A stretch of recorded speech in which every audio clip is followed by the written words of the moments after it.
उनको बुलाना चाहेंगे मंच पर। प्लीज कम एंड एंजॉय अस।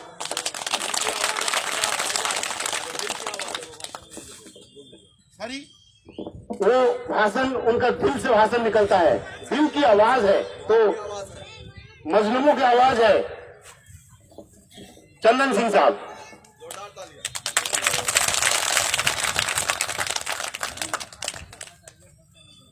बहुत बहुत धन्यवाद रियाज साहब, सच में आपने बढ़िया बहुत अच्छा सजाया है।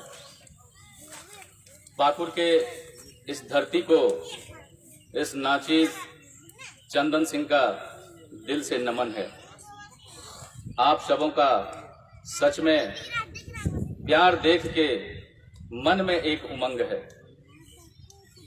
मंच पे आसीन हमारे झारखंड के सच में वो शेर हैं जिनके अब्बूजान पूरी जिंदगी हिंदू मुस्लिम की एकता का परिचायक धनबाद के ऐसे जगह के रहनुमा मन्नान मल्लिक साहब, जो हेमंत सोरेन की सरकार में ही पशुपालन मंत्री थे, आप सभी जानते होंगे। उनके साहबजादे ने ये बीड़ा उठाया है। अगर धनबाद में हिंदू मुस्लिम की एकता है तो पूरे झारखंड में क्यों नहीं। ऐसे शेर को मेरा दिल से सलाम है।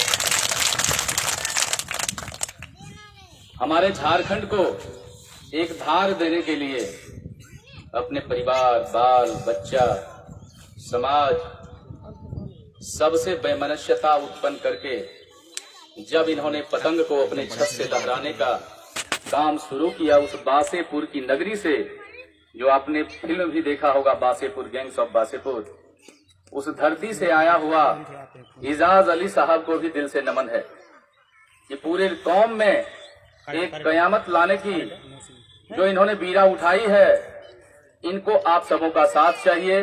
सब जगह मिल रहा है, पाकुड़ से भी मिलेगा, ऐसा मुझे विश्वास है। इसलिए इजाज अली साहब के लिए भी एक बार आप सबों से तालियां चाहेंगे। मंच पे उपस्थित हमारे झारखंड के पुराने युवा लीडर, इन्होंने रसिया जाके अब्बूजान के आशीर्वाद से डॉक्टरी की पढ़ाई की। पता नहीं अल्लाह ताला का मर्जी नहीं था या जो समझिए, अपने कौम के दर्द को देख के इन्होंने चिकित्सा करने के साथ साथ कौम की भलाई के लिए जो बीड़ा उठाया, वो साहबगंज के गंगा में जाके वजू करके नमाज करके पूरे झारखंड में असद साहब के पैगाम को लेके आया। ऐसे डॉक्टर नसीम को भी दिल से सलाम है। हमारे युवा हृदय सम्राट पाकुड़ के रियाज साहब, आपको भी नमन है, आपके टीम को नमन है। यहाँ पे बहुत लोग हैं, सबका नाम लेते लेते पता नहीं फिर कहीं आजान ना हो जाए, रिदम टूट जाता है। इसलिए ज्यादा कुछ नहीं कहते हुए मैं तो सिर्फ इतना ही कहना चाहूंगा, उम्मीदों को पंख लग जाए ना, उम्मीदों को अगर पंख लग जाए तो ये जो मोहब्बत का पैगाम हैदराबाद से चला है ना, तो पूरे हिंदुस्तान का फिजा बन जाता है। मगर आलमगीर आलम साहब, किसी ने डर से नाम नहीं लिया, ये चंदन सिंह नाम ले रहा है। इतिहास साक्षी है, जब जब मुसलमान दलित अत्याचार हुआ है तो राजपूतों ने तलवार उठाया है, और आज हुमायूं के साथ राजपूतों ने तलवार उठाया है। जब उम्मीद टूट जाए, आलमगीर आलम साहब, आपके नुमाइंदे भी यहां बैठे होंगे, मुझे भरोसा है, मुझे विश्वास है। अगर नहीं है तो किसी कोने में जरूर होंगे। आपको बताने आए हैं, ये चंदन सिंह आपको बताने आया है। आप अगर इनका आवाज बनके संसद में जाते हैं, विधानसभा में जाते हैं, दिल्ली जाते हैं, जहां भी जाते हैं, कौमी एकता को लेके, अरे इंसान के हृदय में तो पवित्रता के साथ गंगा जल पवित्रता के साथ बहता है। आपका हृदय कोमल नहीं है इसे दरिद्र लोगों को देखते हुए। इंसानियत नहीं जगती आपके दिल से। इसलिए उनके लिए ये मेरा कहना है, उम्मीदें टूट जाए तो मोहब्बत फना बन जाता है। इसलिए उम्मीदों आपने तोड़ दिया है। घर को आग लगा घर के चिराग से। यह आज पाकुड़ की जनता बोल रही है, आपको सुना रही है चंदन सिंह के जुबान के द्वारा। याद कीजिए 2014 के विधानसभा में आपने जेएमएम के साथ समझौता नहीं होने दिया, अपने बच्चों के लिए, अपने सीट के लिए।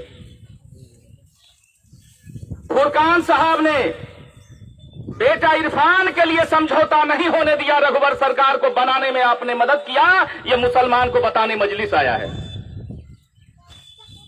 प्रदीप बालमुचू जी, आप आदिवासी का नेता बनते हैं और जब क्षेत्र से गुजरते हैं, जब आदिवासी बहन को देखते हैं जंगल से लकड़ी काटते हुए, पत्ता चूमते हुए, तो चाचा जान, मुसलमान की भी हालत खराब नहीं है, आदिवासी बेचारा तो और बद से बदतर होते चला जा रहा है।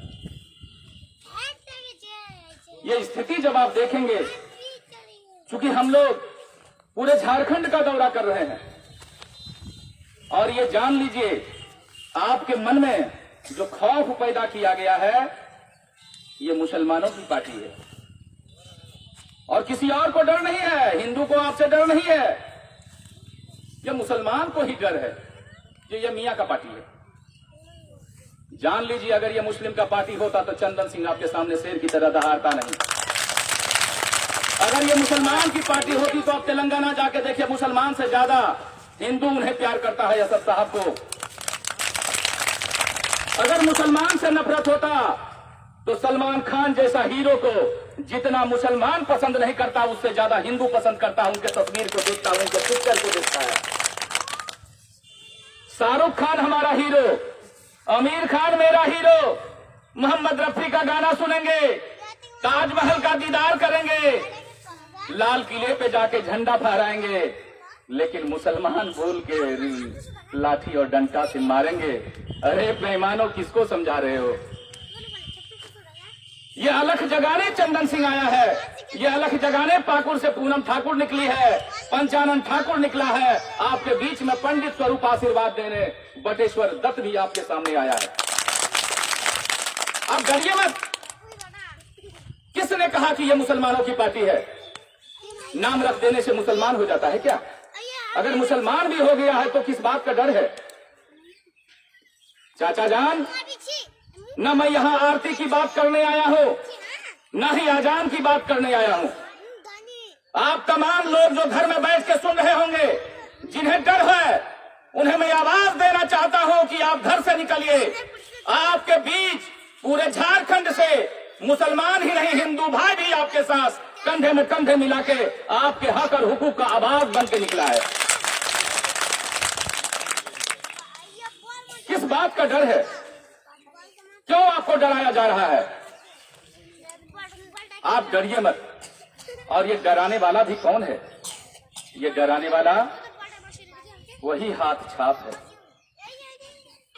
जितना डर कमल से नहीं, उतना डर उस हाथ से है जिस हाथ को हमने अपने खून और पसीने से सींचा है। धिक्कार है इस बेईमानों का जो आपसे वोट लेता है और आपको मरवाता भी है, कटवाता भी है। आज मुसलमानों की ये बदतर स्थिति किसने की है? 2014 में मोदी जी आए, इससे पहले कौन थे? आप मोदी का डर दिखाते हो मुसलमान को, दलित को, आदिवासी को।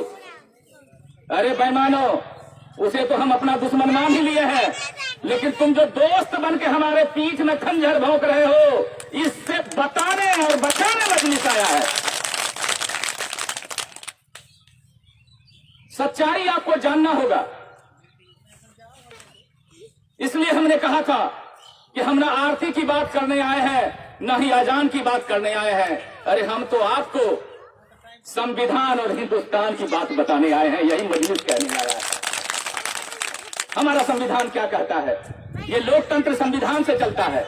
ये संविधान लिखने वाला किसी दलित से था। उन्होंने सोचिए उसकी सोच क्या होगी, जो 100 वर्षों के बाद इतिहास क्या बनेगा। ये सोच उनके दिमाग में कहां से आया? वो किताब आज पूरे हिंदुस्तान में ही नहीं, पूरे विश्व में उस किताब की चर्चा होती है। हिंदुस्तान एक वाहिद ऐसा देश है जहाँ पे सब तरह के पुष्प हैं। किसी वक्ता ने कहा ये बगिया जो है बेला, चंपा, चमेली से सजा हुआ बगिया है। ये बगिया सुगंधित देने वाला बगिया है, लेकिन इस बीच में, इस बगिया में एक थेथर का फूल भी जन्म लिया है।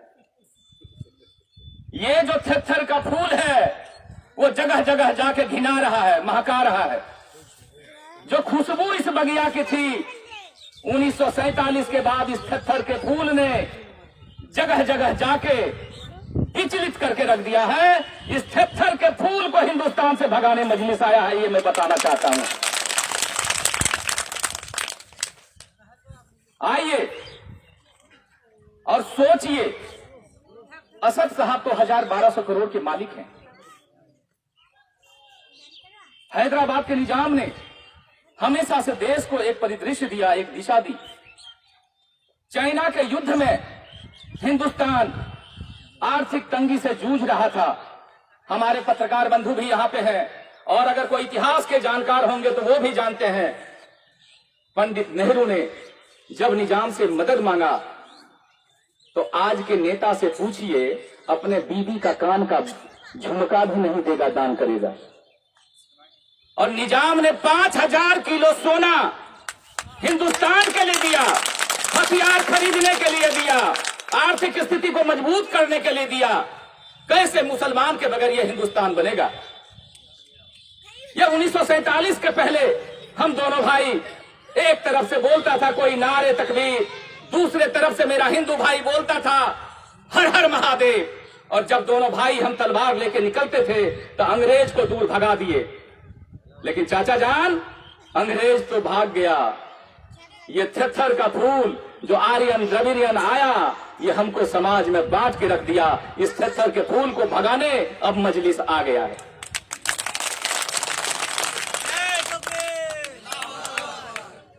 सोचिए, राम मंदिर का मुद्दा बहुत जोर शोर से उठा रहा है, बहुत जोर शोर से हिंदुस्तान में उठ रहा है। मुसलमान भी तो कहता है भैया तुम मंदिर बना लो। अब किस बात का डर है तुमको? क्योंकि सुप्रीम कोर्ट तो सारे लोग गए हो, हम भी गए हैं, तुम भी गए हो। तुम मान लो कि ये टाइटल का मुद्दा है, ये जमीन का मुद्दा है। धार्मिक स्थल के लिए भाईचारा बनाओ, तुम मंदिर बनाओ, लेकिन ये मंदिर नहीं बनाएगा। आज मां सीता भी रो रही है। आज मां सीता कह रही है, जगह जगह जाके मां सीता रो रही है। क्यों रो रही है? मैया सीता रो रही है बीजेपी के नाकामी कामों से, और कहती है घर घर जाके हिंदू को, ये सारा चंदा खा गया मेरे पति के नामों से। मेरे दोस्तों, ईंट जब उठ रहा था पूरे हिंदुस्तान से तो हम लोगों ने भी ईंट दिया था। आज पाकुड़ की धरती से हिंदू ही नहीं मुसलमान आवाज दे रहा है, वो ईंट का पहले हिसाब दो, और आने वाला समय जब हम सत्ता पे आएंगे तो तुमसे लोहा का भी हिसाब लेंगे, चिंता मत करो। दोस्तों, जब तक आप हम एक नहीं रहेंगे, ऐसे जो सामाजिक, नैतिक, आर्थिक, व्यभिचारिक रूप से समाज को बंटित करने के लिए ये बेईमान हिंदू के रूप में, मुसलमान के रूप में सब जगह है। कुछ आपके घर में है, कुछ मेरे घर में भी है। कुछ आपके घर में है, कुछ मेरे घर में भी है। किंतु ये हिंदुस्तान है, यहां अब्दुल कलाम आजाद है, तो सारे लोग भी यहीं पे अवतरित हुआ है। यही मैं बताने आया हूं। डरने की कोई आवश्यकता नहीं है। और ऐसे चाटुकार पंडित, चाहे मुसलमान के रूप में हो, चाहे राजपूत के रूप में हो, चाहे जादव के रूप में हो, चाहे आदिवासी के रूप में हो, दलित के रूप में हो, ऐसे समाज में फैले हुए जहर को लाठी और डंडा से भगाने मजलिस आया है। अब तुम नहीं तोड़ पाओगे। तुम कहते हो कि भड़काऊ भाषण दे रहे हैं, असद साहब कहां भड़काऊ भाषण दिया है? कहां वो राजपूत को गाली दिया है, ब्राह्मण को गाली दिया है? कहां वो किसी आदिवासी को गाली दिया है, किसी दलित को गाली दिया है? मैं इस पाकुड़ के धरती से पूछना चाहता हूं, अरे मुसलमान तो सीधा है, ये अनपढ़ है, इसे तुमने पढ़ने नहीं दिया, इसे अंडा बेचने पे मजबूर करवाया, इसे मुर्गी बेचने पे मजबूर करवाया, इसे तुमने राजमिस्त्री बनने पे मजबूर करवाया, इसे तुमने बुनियाद कोड़ने पे मजबूर करवाया, इसे तुमने ऐसे ऐसे कामों के लिए विचलित किया कि अपने बच्चों की तालीम के लिए इसके पास पैसे नहीं थे। यही सच्चाई है और यही कांग्रेसों ने किया। अगर कांग्रेस को मुसलमानों से वोट लेना है, और देते भी हैं, आप लोग उसी को न देते हैं, और देते भी रहे हैं, लेकिन अब इस हाथ को कब तक ताकत देंगे? सीपी जोशी उत्तर प्रदेश में जाता है, कहता है ये चुनावी मौसम है, देखिए जो दिल में होता है जुबान पे आ जाता है। चाचा जान, अगर सच में आप कुरान के परिंदे हैं, उनका अध्ययन करने वाले हाजी हैं, तो आपको कसम है उस कुरान का, अपने इस बच्चे का जो आपके ओद्र से पैदा लिया है, इसके हाथ को मजबूत कीजिए। असदुद्दीन को अपनी मदद की जरूरत है, आपकी मदद की जरूरत है, इसी के लिए हम आए हैं आपके बीच में। आज तक आपने हाथ को मजबूत किया, मिला क्या? आरएसएस को गाली देते हैं जगह जगह जाके, और मंदिर मंदिर जनेऊ दिखा रहे हो साहबजादे। क्या ऐसी बात हो गई कि तुम्हें जनेऊ दिखाने का जरूरत पड़ रहा है? आज तक तुमने क्या किया? मुसलमान का यही हाल, दलित का यही हाल, आदिवासी का यही हाल, हाल बेहाल, और मुझे कर दो माला माल। यही करेंगे क्या फिर इस बार? अरे हम तो बता रहे हैं आपको, आइए, हम नहीं कहते कि आप मुझे सरदार बना दो, असद साहब नहीं कहता कि मुझे सरदार बना दो, हुबार मलिक नहीं कहता कि आप मुझे सरदार बना दो। अरे हम तो बोलने आए हैं, ये समाज में जहर फैलाने वाले को, आइए जो नफरत की दीवार है, हम दोनों भाई मिलकर इस नफरत के दीवार को गिरा दें, नफरत की दीवार को गिरा दें। और ये नफरत का दीवार तब गिरेगा जो हाथ में जंग लग गया है ना, इस जंग को कहिए कि तुम पहले डिटॉल से साफ करो। अब जब तक तुम डिटॉल से साफ नहीं करोगे, इसमें आओ हमारे पास, मस्जिद में ले चलते हैं, बढ़िया क्वालिटी का सऊदी अरबिया से लाके इत्र लगाएंगे, इसे गंगा जल से धोएंगे, और वो दोनों हाथ से हमें दलित को, मुसलमान को, आदिवासी को, और जो सवर्ण गरीब है हमारे, उनको गले लगाओ। अगर तुम गले नहीं लगाया उस हाथ से, तो वो अल्लाह जानता है, इस 2019 के विधानसभा में तेरा हाथ काट लेंगे, ये चंदन सिंह कहने आया है।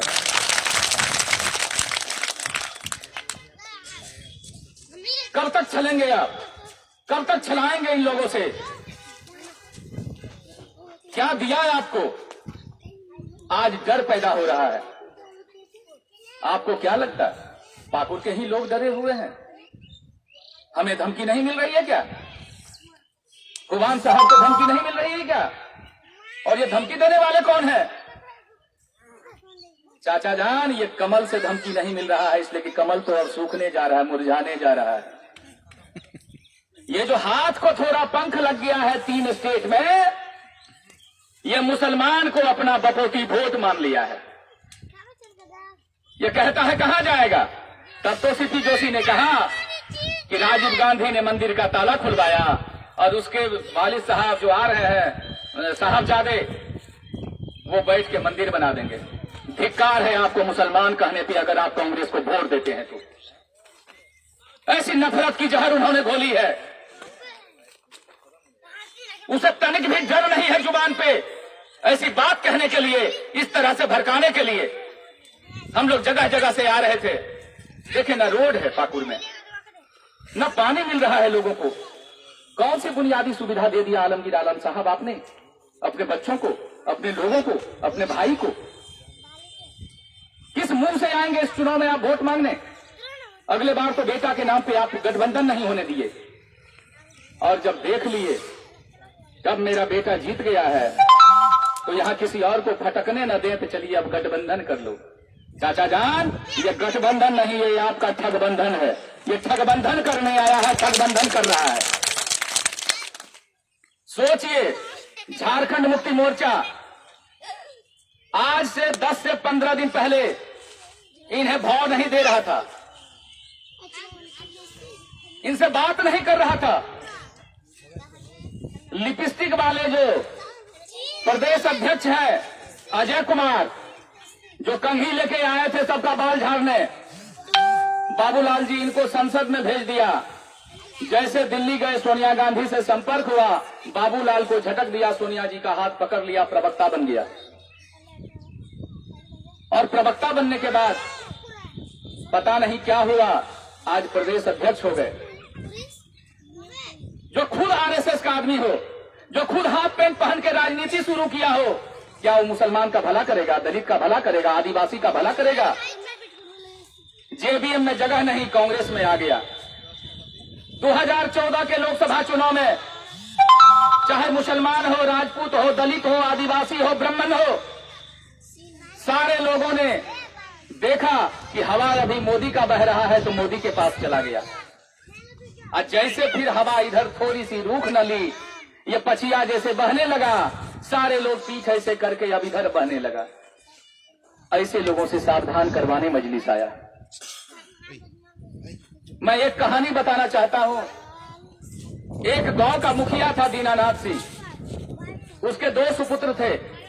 एक का नाम सीताराम, दूसरे का नाम राजा राम। मुखिया बहुत दिन से बनते चले आ रहे थे। जब दोनों बच्चे उनके बड़े हो गए तो सीताराम ने कहा, पिताजी कब तक आप मुखिया रहेंगे, अब मुझे भी जगह दीजिए।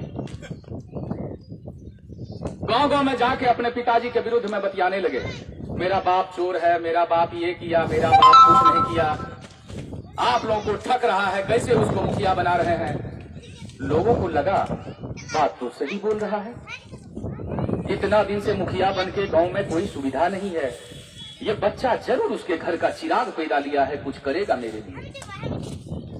सारे लोगों ने मिलके जब मुखिया के चुनाव में बाप बेटा दोनों खड़ा हुआ तो पिताजी को वोट नहीं मिला, सीताराम जी जीत गए। सीताराम जी जब जीत गए तो बाप के पद चिन्ह में चलते चलते इन्होंने भी मोटी माल कमाई, अपना ऐशो आराम किया, जनता का वही बदहाल रहा। संजोग से ये देखते देखते छोटा भाई राजा राम का भी इंसानियत जगा अंदर से। सोचा जब मेरा बाप मुखिया इतने दिन से और मेरा भाई भी बन गया, तो अब हमें भी मुखिया बनना चाहिए। वो जाके बोला, मेरा बाप चोर, मेरा भाई चोर, ये दोनों निकम्मा, आप किसको वोट दे रहे हो? आप मुझे वोट दो, हम आपका कल्याण करेंगे। जनता ने कहा, बात तो ये भी ठीक है बोल रहा है। इसी तरह से लोगों को समझा के इस बार सारे लोगों ने राजा राम को वोट दे दिया। दोस्तों, इस कहानी से एक सीख निकलता है, बीजेपी वाले राजा राम तो कांग्रेस वाले सीताराम।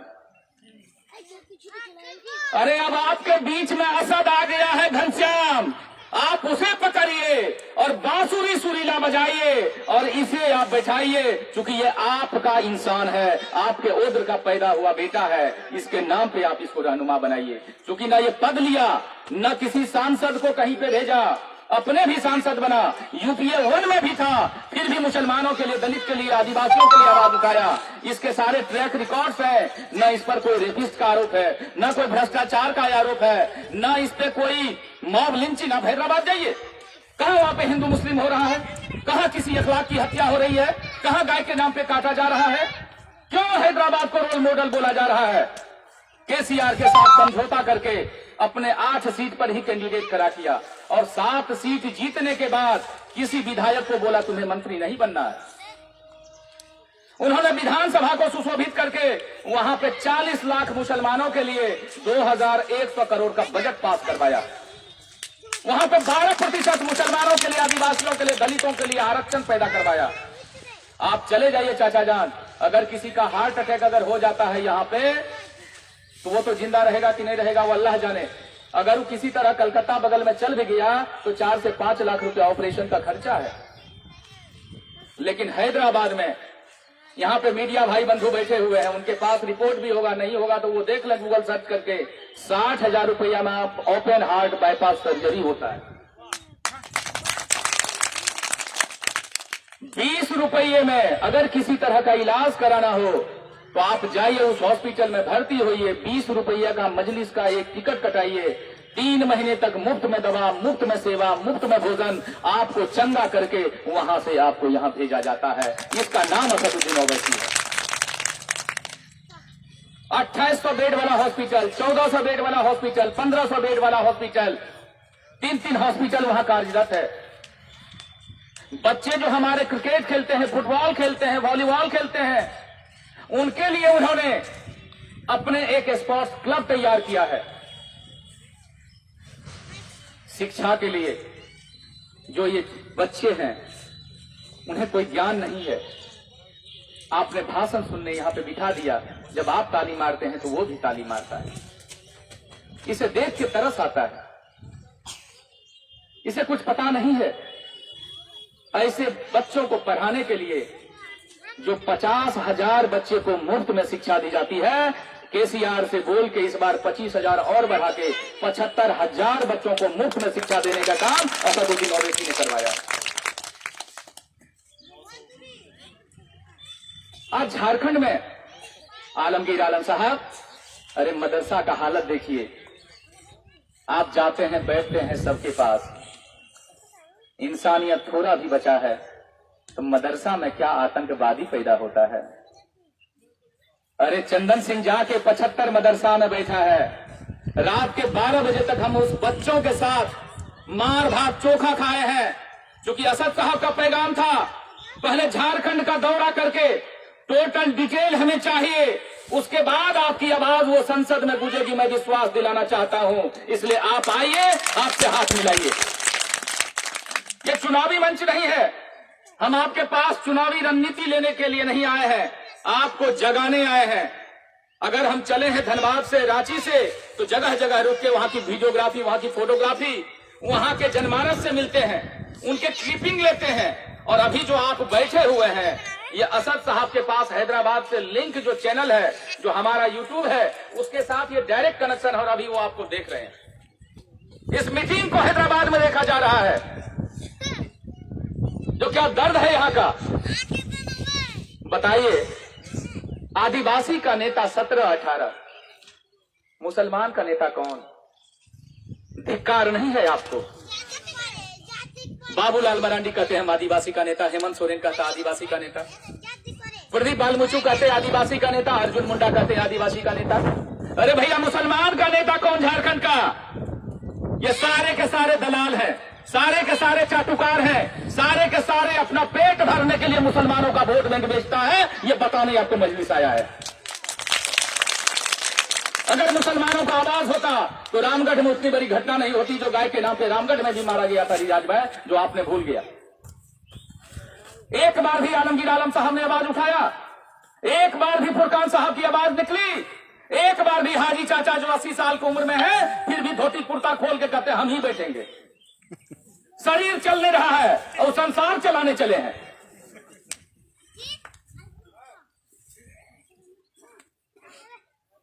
ये सोचने का समय है, कब तक अब थकाएंगे? किसी ने कहा मुसलमान के वोट लेके आप लोग जीत जाएंगे क्या? ये भी प्रश्न आप लोगों के मन में होगा। अरे भैया, ये तो मुसलमान का पार्टी है। मैं बता रहा हूं कि ये मुसलमान का पार्टी नहीं, ये सबों की पार्टी है। लेकिन इसके लिए एक छोटा सा उदाहरण रांची का देंगे। पंचायत नगर निगम की चुनाव हो रही थी, वहां पे 3200 वोटर थे।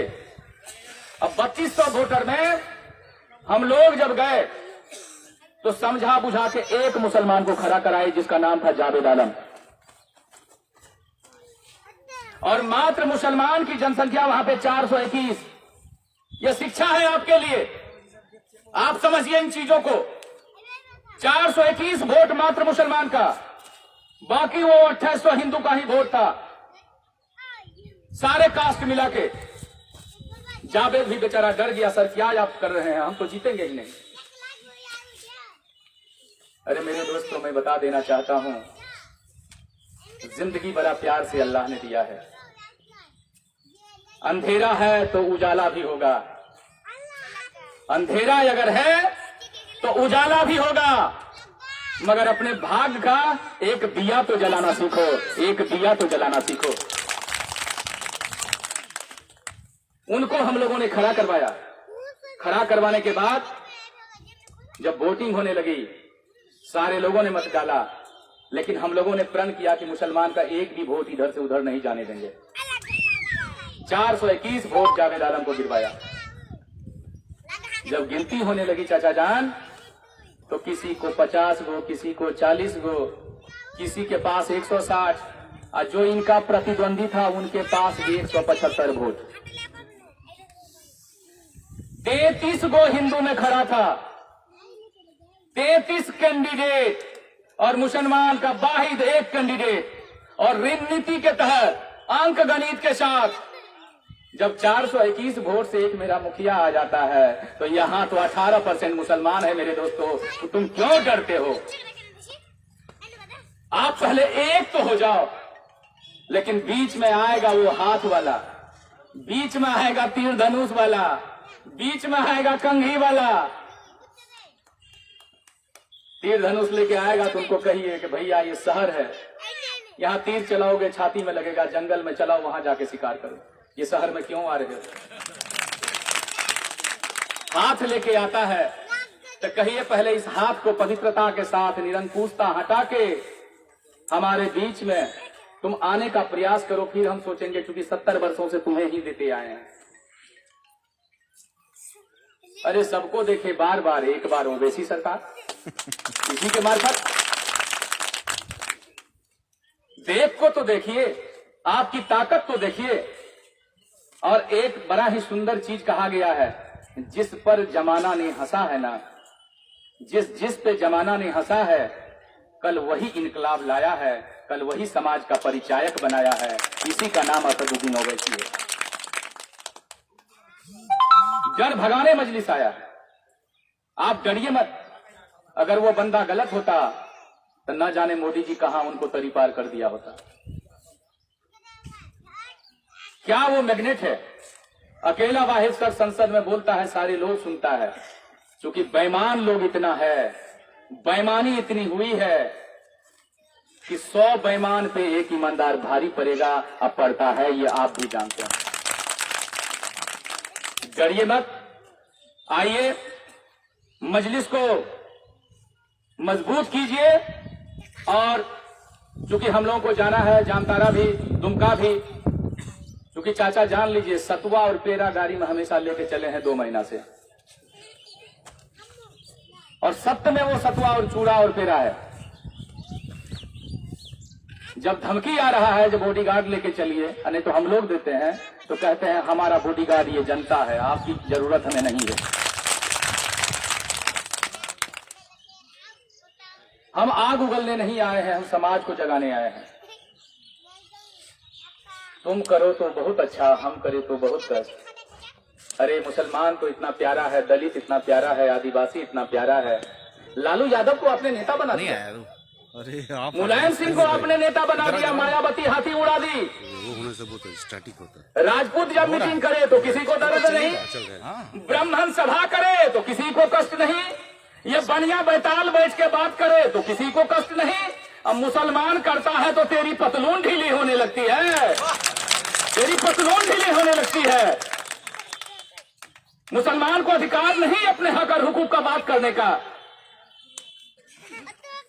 ये बात आपको बताने चंदन सिंह आया है। आप जगिए।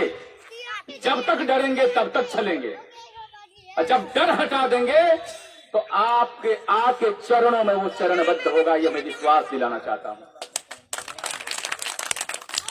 जब टूटने लगे हौसला तो याद रखना इतना, जब टूटने लगे हौसला तो इतना याद रखना कि बिना मेहनत के तक तो ताज हासिल नहीं होता।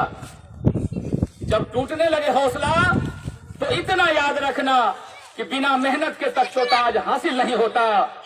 ढूंढ लेते हैं जुगनू अंधेरों में भी मंजिल, ढूंढ लेते हैं जुगनू अंधेरों में भी मंजिल, क्योंकि वो कभी रोशनी के मोहताज नहीं होता, रोशनी के मोहताज नहीं होता। आप हमारी रोशनी हो, हमें तो यहीं से प्रस्फुटन दिखाई दे रहा है। आइए, ज्यादा कुछ नहीं कहेंगे, कहने के लिए तो बहुत कुछ है। सिर्फ एकता बनाइए, यूनिटी लाइए, भय हटाइए, और जब कुरान पढ़ते हैं, हदीस पढ़ते हैं, जादव जब लालू यादव आता है तो देखते हैं यादव लोग कितना मोटा मोटा लाठी लेके तेल पिला के आता है, मेरा यादव का नेता है, आता है ना। अरे इससे भी तो सीख लेने का जरूरत है। आप सिर्फ जग तो जाइए, MY समीकरण बन के सत्ता में बिठा दिए। ये तो बेचारा दलित, ओबीसी, सवर्ण सबको लेके चलने वाला है।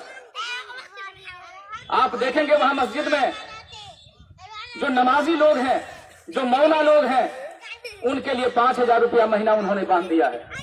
जब मुसलमानों के लिए बांधा है